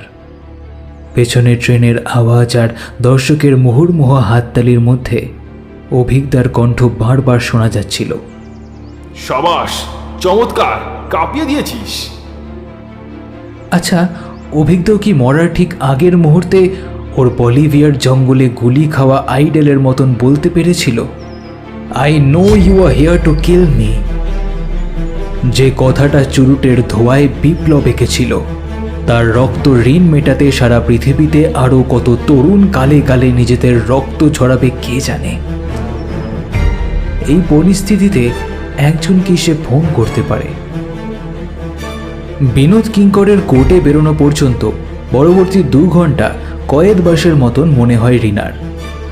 বেলা 9টার কিছু পরে সে অরণ্যর বাড়ির ফোন নাম্বারটা ডায়াল করে। 1 বার, 2 বার, নাম্বার মিলিয়ে আবার করে 3 বার। আধ ঘন্টা পর আবার করে, তারপর আরও 1 বার। না, টেলিফোন কোম্পানি এই নাম্বারের কোনো ঠিকানা খুঁজে পায় না। সম্ভাব্য সকল জায়গাতে নাম্বার ঘুরিয়েও অরণ্যর খোঁজ পাওয়া যায় না। পরপর 2টো দিন কাটে। তৃতীয় দিন সকালবেলা বেরিয়ে পড়ে রিনা। অরণ্যর ঠিকানায় এর আগে সে চিঠি লিখলেও নিজে আসেনি কখনো, তবে ওয়েলিংটনের কাছে খুব বেশি খুঁজতে হলো না তাকে। কেন জানি না রিনার আজ বড্ড মনে হচ্ছিল সে নির্ঘাত অরণ্যর দেখা পাবে। যেমন ছেলে সে, হয়তো দেখা যাবে লুঙ্গির ওপর একটা বাবু গেঞ্জি চাপিয়ে বৈঠকখানায় ফ্রেডরিক অ্যাঙ্গেলস বা বঙ্কিমচন্দ্র পড়ছে। তখন খুব রাগ করবে রিনা। ওদের বাড়িতে মা ছাড়া আর কেউ নেই। রিনাকে দেখে ওর মা যখন জল খাবারের ব্যবস্থা করতে যাবে তখন খুব করে ও শাসন করে দেবে অরণ্যকে। তার আগে সে একটাও কথা বলবে না, কিন্তু প্রথম কথাতেই সে বুঝিয়ে দেবে জীবনটা স্টেজের নাটক নয় যে সবসময় নাটকীয় করে তুলতে হবে। কি জানি, হয়তো একবার ওর বুকে আশ্রয় নেওয়ারও লোভ হবে তার, কিন্তু সে লোভ কি অন্য সময়ের মতন আজও সে লুকিয়ে রাখতে পারবে? তবে আজ নির্ঘাত করে অনেক কথা সে একান্তে বলবে অরণ্যকে।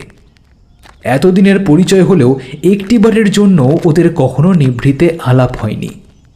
হয় নাটকের রিহার্সাল, আর নয় মিছিল ম্যানিফেস্টো। যদিও সে নিজে ইচ্ছে করেই অজুহাতে দূরে সরিয়েছে বারবার। তবে বড় রাস্তা পার হয়ে গলির মোড় পর্যন্ত পৌঁছতেই সে ক্ষমা করে দেয় অরণ্যকে। অরণ্য এমনই বেখেয়ালি, সে জানে। মনে মনে আজ সে কিছু কথা আগে থেকেই সাজিয়ে রেখেছিল, সেগুলো মনে করেই আবারও কেমন লজ্জা করে ওঠে ওর। কিন্তু এ কি, বাড়ির দরজায় যে মস্ত তালা। হাত ব্যাগ থেকে ঠিকানার কাগজটা বের করে বারবার মিলিয়ে দেখে রিনা। না, ঠিকানা, বাড়ির নাম্বার সবই ঠিক আছে। তবে দু একজনকে জিজ্ঞেস করতে তারাও কেমন অদ্ভুত চোখে পড়ি কি মরি করে একরকম যেন পালিয়েই গেল। কেউ তো কিছুই বলতে পারল না। পাশের বাড়িটা, হ্যাঁ, অরণ্য একবার বলেছে বটে তার চারুদার কথা, কিন্তু এই বাড়িটাতেও তো তালা রয়েছে। এক বৃদ্ধকে ডেকে জানা গেল চারু তার স্ত্রীকে নিয়ে ব্যারাকপুরে শ্বশুর বাড়ি গেছে। কবে ফিরবে তা সে জানে না। আর অরণ্য? পথ চলতি বৃদ্ধ একটু আশেপাশে তাকিয়ে সাবধানে প্রায় রিনার কানের কাছে মুখ এনে বলল, সোরার এদিক নেই ওদিক ছিল, সরকারের বিরুদ্ধে নাটক থিয়েটার করত আর ওইসব স্যাবলা সন্ত্রাসীদের দল করত। তা সেদিন সন্ধ্যায় পুলিশ এসে ওকে না পেয়ে ওর মাকে তুলে নিয়ে গেল। সেদিন ওর মামা এসেছিল, তাকেও খুব মার মারল। আর ছোড়াটা নাকি রাতে বাড়ি এসেছিল, তা কি করে আর ঢুকবে? ভালো করে দেখো, পুলিশ গালা দিয়ে চাবি এঁটে গেছে। শুনলুম তো, এসব শুনে বেটা সেই রাতেই কোথায় চম্পট। তা বলি, এতই যদি বিপ্লবী হস তো মাকে সারানোর বেলায় সব বিপ্লব কোথায় গেল ঢুকে? কাপা কাপা গলায় রিনা বলে, ওর মামার ঠিকানা? সেসব জানি না মেয়ে, এখন তুমি বিদেয় হও, না হলে এবার আমায় পুলিশ ধরবে। স্যাঁ স্যাঁ, পাড়ায় পুলিশ ম্লেচ্ছ, খালে কালে আর কত দেখব। বাবা মারা যাওয়ার পরেও এতটা ফাঁকা লাগেনি রিনার।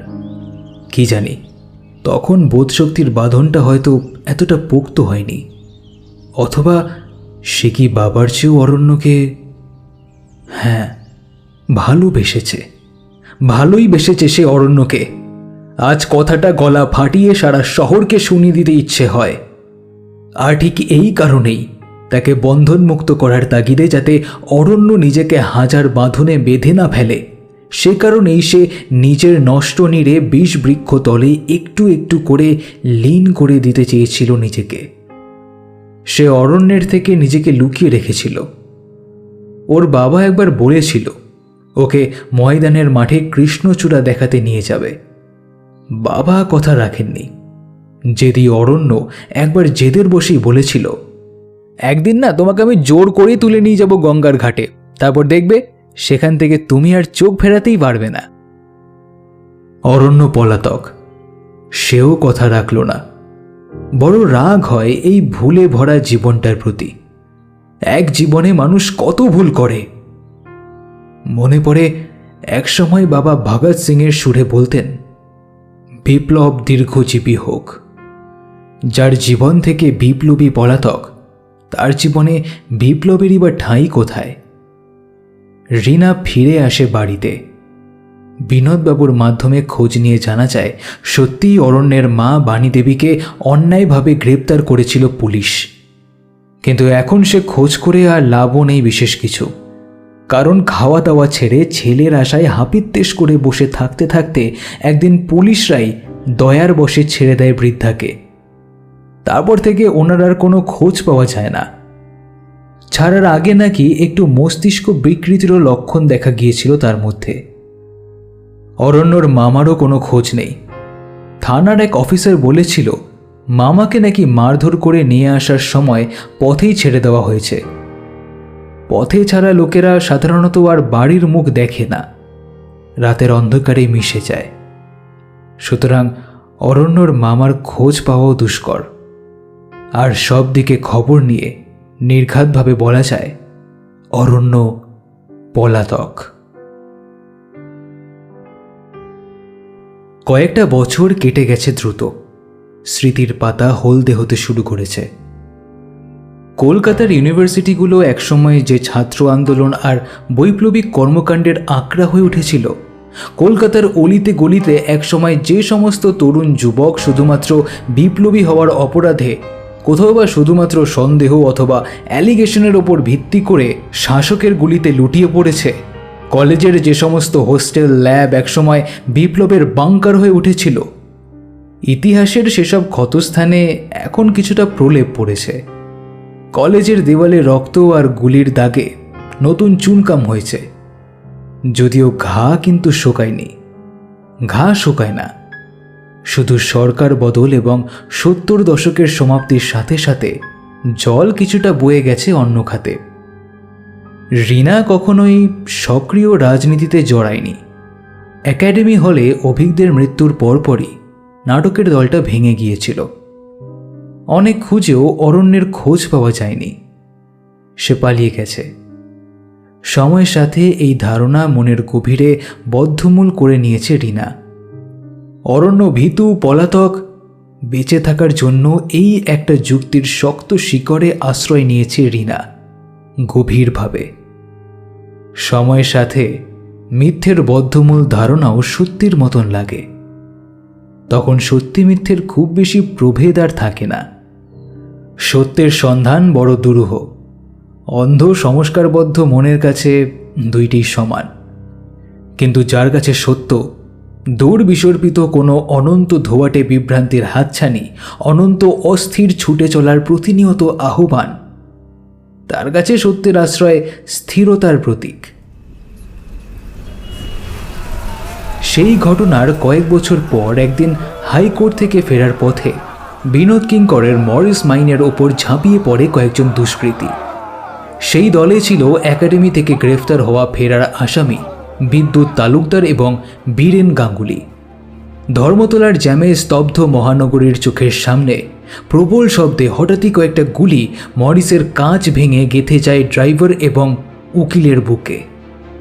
পোস্টমর্টেম করে বডি আসার আগে সাদা খামে একটা গুপ্ত চিঠি এবং কয়েকটা নথি এসেছিল বাড়ির ঠিকানায়। চিঠির শেষে সই দেখে বোঝা যায় সেটা বিদ্যুতের চিঠি। ক্ষমা করো রিনা, অভিকের সূত্রে তোমার সাথে কয়েকবার পরিচিত হওয়ার সুযোগ ঘটলেও এবং শেষ দিন নাটকের মঞ্চে তোমার অভিনয় প্রতিভায় মুগ্ধ হলেও তোমার হয়তো সবচেয়ে কাছের একজন মানুষকে সরিয়ে দিতে বাধ্য হলাম। এই স্বার্থপরতার জন্য মন থেকে আমায় কখনো তুমি ক্ষমা করতে পারবে না, আমি জানি। এবং ক্ষমা চাওয়ার জন্য আমরা কেউই আর থাকবো না খুব বেশিক্ষণ, কারণ বাইরে পুলিশের সাইরেন বেড়ে চলেছে উত্তরোত্তর। আমাদের গুপ্ত ঠিকানা পুলিশ খুঁজে ফেলেছে। যে বুলেট বিনোদবাবুর বুকে গেঁথেছি সেই বুলেটই আমাদের বুকে ঢোকার সময় এখন। তবে সেই বুলেটে বিশ্বাসঘাতকতার কালি নেই। তবুও একজন বিপ্লবীর তো জীবনের সাধনাই এই। যে নথিগুলো পাঠালাম এইগুলো পড়লে স্পষ্ট বুঝতে পারবে বিনোদবাবু কেন তোমাকে আমাদের দলে মেলামেশা থেকে বাধা দেয়নি। তুমি ছিলে তার স্পাই। তোমার পিছু পিছু বিনোদবাবুর গুপ্তচর পদে পদে খোঁজ পেয়েছে আমাদের। সেদিন পিছনের দরজা দিয়ে তোমাদের পালানোর সুযোগ পুলিশের অজ্ঞতায় নয়, বরং তাদের ইচ্ছেতেই ঘটেছিল। তোমরা চলে যাওয়ার পরই রাস্তা বন্ধ করে নপুংসকের মতন আক্রমণ করে গুন্ডা বাহিনী। অভিসহ যারা লাঠির ঘায়ে মারা পড়ল তারা বাদে আমরা আহত অবস্থায় গ্রেপ্তার হলাম। আমাদের বিপক্ষে কেস লড়তে গিয়ে একের পর এক মিথ্যে মামলা চাপাতে লাগলো বিনোদবাবু। ধীরে ধীরে জানলাম ওর চক্রান্ততেই সবটা ঘটেছে। শুধু এই নয়, তোমাকে বাঁচালেও তোমার সাথে অরণ্য বেঁচে যাবে এমনটা কি হয়? অরণ্য বিনোদবাবুর ইচ্ছেতেই তোমার সাথে পরিচিত হলে তোমার সাথে ঘনিষ্ঠতা তার বার কাউন্সিলের মানহানির কারণ। তাই সেদিনই সাজানো মামলার মিথ্যে অজুহাতে ওর বাড়ি চড়াও হয়ে ওর অসুস্থ মাকে থানায় ধরে আনলো পুলিশ। কিন্তু এর পরের খোঁজ আমরা কেউ জানি না। অরণ্য পালিয়ে যাওয়ার ছেলে ছিল না, কিন্তু কেন যে ওর মাকে ছাড়াতে এলো না তা আমাদের জানা নেই। শোনা যায় ওর মা এখন বদ্ধ পাগল হয়ে পথে পথে ঘোরে।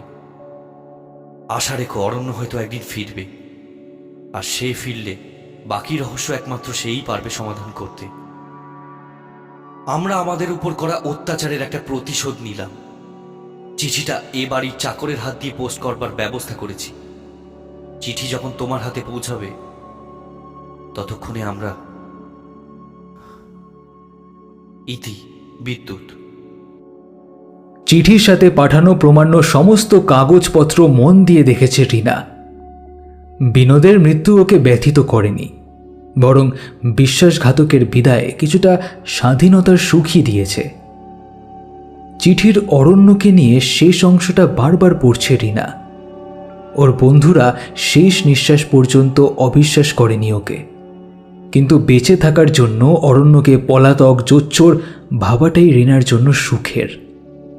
অভিকরা মাঝের দিকে গরিবদের জন্য যে সংগঠন গড়ে তুলতে চেয়েছিল, একদিন যে সংগঠনের কাজে রিনার সাথে হঠাৎই নোংরা চুল দাড়িওয়ালা ভবঘুরে অরণ্যের দেখা পাওয়া গিয়েছিল ব্যান্ডেলে, সেই দলটাকে অনেক কষ্টে আবারও গড়ে তুলছে রিনা। কে বলবে মনের ভিতর আজও সেই ক্ষীণ আশা আছে কিনা পথে পথে ঘোরার কোনো বেলা অবেলায় আবারও সেই বিরহী আত্মভিমানী অরণ্যের সাথে দেখা হয়ে যাওয়ার? কে বলবে রিনার দু চোখ আজও কিসের সন্ধান করছে? কিন্তু সকলের জন্য সে একজন সর্বত্যাগী কর্মঠ নারী। বাবার নামে একটা স্কুল খুলেছে সে। নতুন সরকার অবশ্য এ কাজে সাহায্যও করেছে তাকে কিছু। তাছাড়া নানান জনদরদি কাজ, দান এবং জনসেবায় সে নিযুক্ত প্রতিনিয়ত। বিনোদের পাপের টাকা সে ভালো কাজে লাগাচ্ছে। অনেকবারই সরকারের পক্ষ থেকে সাংসদীয় রাজনীতিতে অংশগ্রহণের আহ্বান এলেও প্রত্যাখ্যান করেছে সে। সে বুঝেছে দিনের শেষে সব রঙে মিশে গিয়ে একটাই রং হয়ে যায়, নিরীহের রক্তের লাল রং। ইতিহাস বইয়ে জলের মতন বছর কাটলেও বাস্তবটা কিন্তু তেমন নয়। অনেক ঘাত প্রতিঘাত, বুকের ভিতর অজস্র রক্তক্ষরণ চেপে, অনেক ধৈর্যে অনেক কষ্টে কাটে দিনগুলো।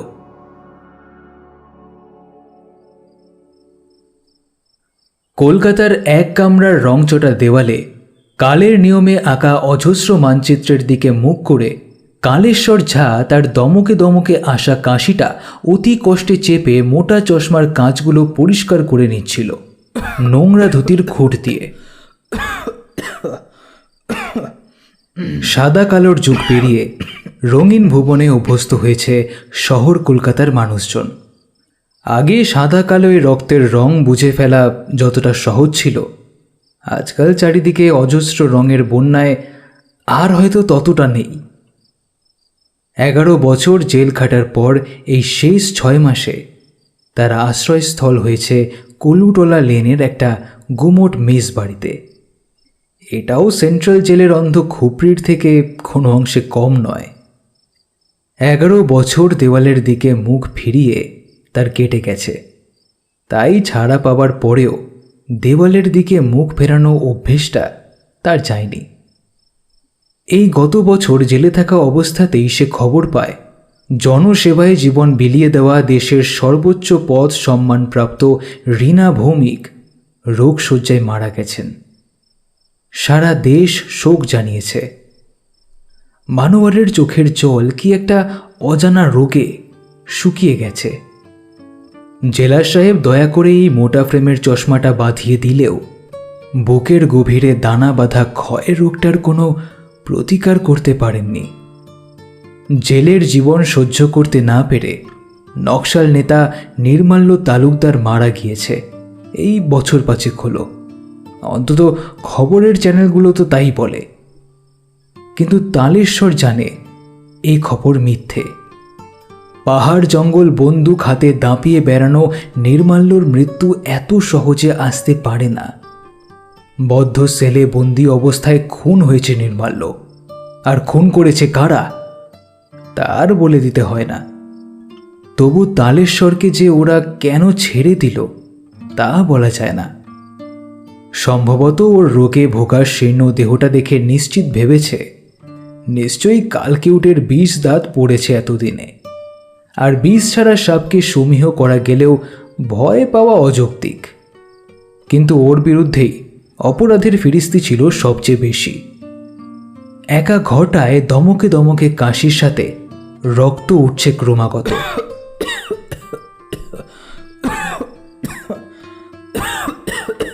দেওয়ালের দিক থেকে মুখ ফিরিয়ে কাপা কাপা হাতে একটা টুল সে উঠিয়ে নেয় ঘরের কোণা থেকে। পুলিশ কাস্টাডিতে রোজ মার খেতে খেতে শরীরের স্নায়ুগুলো আর স্বাভাবিক নেই, তার উপর এই বয়সের ভার। মানোয়ারের নিজেরই বিশ্বাস করতে ইচ্ছে করে না যে একদিন তারই বন্দুকের সাহসী গুলি প্রাণ কেড়েছে কত শত অত্যাচারীর। জঙ্গলমহল ছত্তিশগড় হয়ে বিহার, তারপর আবার বাংলা। অতীতে কি তার কোনো নাম ছিল? হ্যাঁ, বাপ মায়ের দেওয়া নাম। দুর্ধর্ষ নকশাল নেতা তালেশ্বর ঝা হিসেবে পরিচিত লাভের আগে তার যে পরিচয়টা ছিল আজ সুদূর কুয়াশায় ঝাপসা স্বরবর্ণের মতন বিস্তৃত লাগে সেটা। 90 দশকের বাংলা বিহার সীমান্ত থেকে গ্রেফতার হওয়ার পর এতগুলো বছর আলিপুর জেলের কারাগারে এক শহরে কাটানোর পরেও, এক বাতাসে নিঃশ্বাস নেওয়ার পরেও সম্পূর্ণ ভুল ভেবে, পলাতক ভীরু ভেবে ওর এক সময়ের আশ্রয়ের আবাসস্থল রিনা যখন প্রকৃতির নিয়মে বিদায় নিল, তখনই তো মারা গেল অরণ্য রায় নামটা। অনেক মাথা খুঁড়েও সত্যিটা বলতে পারিনি ও রিনাকে। অথচ কতটুকুই বার দূরত্ব আলিপুর থেকে ল্যান্সডাউন। আজ ও নাম অপ্রাসঙ্গিক। একদিন যে চোখে ভালোবাসার আগুন জ্বলত, এখন সেই চোখ এই মোটা পাথর কাচের সাহায্য ছাড়া কিছুই দেখে না। তবে সেদিনের তাজা চোখ যে রক্ত দেখেছিল, আজকের এই খোলা চোখেও সেই রক্তই দেখছে। ক্রমাগত কাশির সাথে মুখ থেকে বেরিয়ে এসে এখন সাদা গেঞ্জিটা ভিজিয়ে দিচ্ছে। মৃত্যু সেলাম নাটকের শেষ দৃশ্যের সেই ট্রেনটা এসে পড়ল আবারও। রিনা চলে গেছে কিছু আগে, ওকেও যেতে হবে। পলাতক সে ছিল না। সেদিন রাতে পুলিশের দল ওয়েলিংটন থেকে পাকড়াও করে নিয়ে যাওয়ার পথে দুর্দমনীয় ক্রোধে কেঁপে উঠেছিল ওর সমস্ত দেহের শিরা উপশিরা। জীবনের সেই প্রথম রাগ, সবলের শক্ত মাংসপেশির বিরুদ্ধে গর্জে ওঠা। অফিসারদের কোমরের রাইফেলটা ছিনিয়ে নিয়ে কয়েকটা গুলিও দেগে দিয়েছিল তাদের বুকে। তখন কলকাতার জায়গায় জায়গায় কারফিউ ভেদ করে স্তব্ধ শ্মশানপুরীর মতন শহরের রাস্তা ছিঁড়ে ছুটে চলেছে ওদের ভ্যান। ড্রাইভার আর বাকি দুটো হাবিলদারকেও শেষ করে গাড়ির স্টিয়ারিং ধরেছিল নির্মাল্য। নিথর খাঁকি পড়া দেহগুলো ফেলে দিয়ে গাড়ির মুখ ঘুরিয়ে নিয়েছিল ও। শত ইচ্ছা থাকলেও মাকে ছাড়াতে যাওয়া হয়নি আর। রক্তে ভেজানো হাত তখন আরও অনেক মায়ের চোখের জল মোছাতে বদ্ধপরিকর। বিদ্রোহীর মা পাগলিনীর মতন ঘুরে বেড়ালে ইতিহাসের কিছু যায় আসে না। পুলিশের গাড়ি দেখে কেউ আটকায়নি। ওরা নির্বিঘ্নে বেরিয়ে এসেছিল কলকাতা ছেড়ে। সেই থেকে পালানো শুরু। ধীরে ধীরে সংগঠন গড়ে তোলা, অস্ত্র হাতে প্রতিবাদ, প্রতিরোধ। অরণ্য রায় এই নামটা বদলে পাহাড়ি আদলে তালেশ্বর নাম নেওয়া হয়েছে। বুকে অশনি সংকেতের মতন চেয়ে গেভারা বিপ্লবীর মন্ত্র আর হাতে মুহুর্মুহ ঝলসে ওঠা রাইফেল। ইচ্ছে থাকলেও ফেরা হয়নি আর রিনার কাছে। সব জেনেও ভুলটার ভাঙানো হয়নি। অথচ কলকাতার সব খবর রেখেছে ও।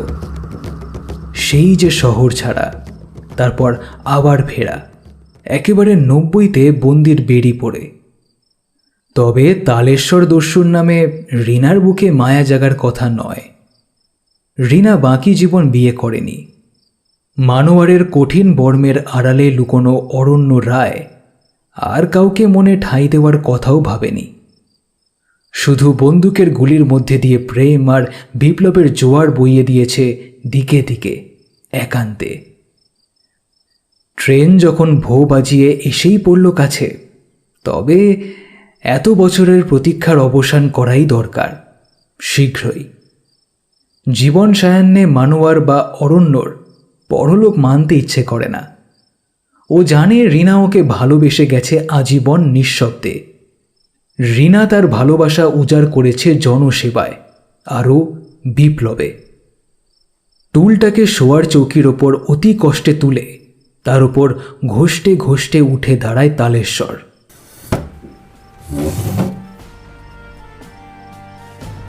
তারপর ধুতিটাকে খুলে নিয়ে কড়িকাঠের সাথে একটা ফাঁস দিয়ে গলাটা ঝুলিয়ে দেয়। কানের পাশে সেই রেলগাড়িটার অসম্ভব ঝমঝম শব্দ এখন।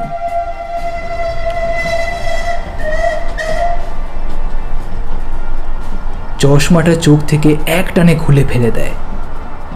পায়ের ধাক্কায় টুলটা এক পাশে সরিয়ে দেওয়ার সাথে সাথে সামনের ওই নির্বাক দেওয়ালটার মধ্যেও শ্বাসহীন ফুসফুস আর অন্ধ চোখের সামনে ফুটে ওঠে একটা মধুর দৃশ্য। এক একাকী গঙ্গার ধারে গাঢ় কুয়াশার চাদর মুড়ে কৃষ্ণচূড়ার পাতা গালিচার ওপর দিয়ে হাতে হাত রেখে হেঁটে চলেছে পাশাপাশি দুজন, অরণ্য আর রিনা। আর ছাড় পোকা ভরা দেওয়ালটায় এই কিছুক্ষণ আগে গালের কষ বেয়ে গড়িয়ে পড়া তালেশ্বরের রক্তধারায় লেখা একটা লাইন, হে বন্ধু বিদায়।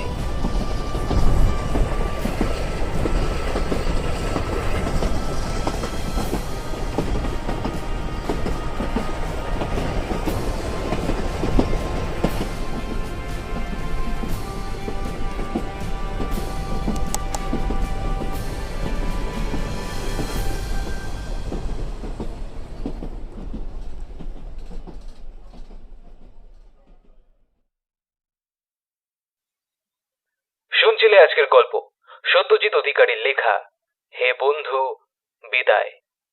আজকের গল্প পাঠে ছিল সৌমেনদা, প্রদীপ্তদা, প্রত্যয়দা, অনিরুদ্ধ, নবনীতাদি, সুপ্রজা, বিভা এবং আমি আরজে সৃজন। গল্পের পোস্টার ডিজাইন কৌশিক, সহ নির্দেশনায় বিভা, শব্দগ্রহণ, আবহ সঙ্গীত এবং পর্ব পরিচালনায় আমি আরজে সৃজন। তো কেমন লাগলো আজকের গল্প কমেন্ট করতে পারো, কিংবা আমাকে ফেসবুক বা ইনস্টাগ্রামেও জানাতে পারো। আমার ফেসবুক আইডি এসডি সৃজন আর ইনস্টাগ্রাম হচ্ছে এসডি সৃজন 620। তো ভালো থেকো, ভালো রেখো, আর আমি আরজে সৃজন সাইনিং অফ।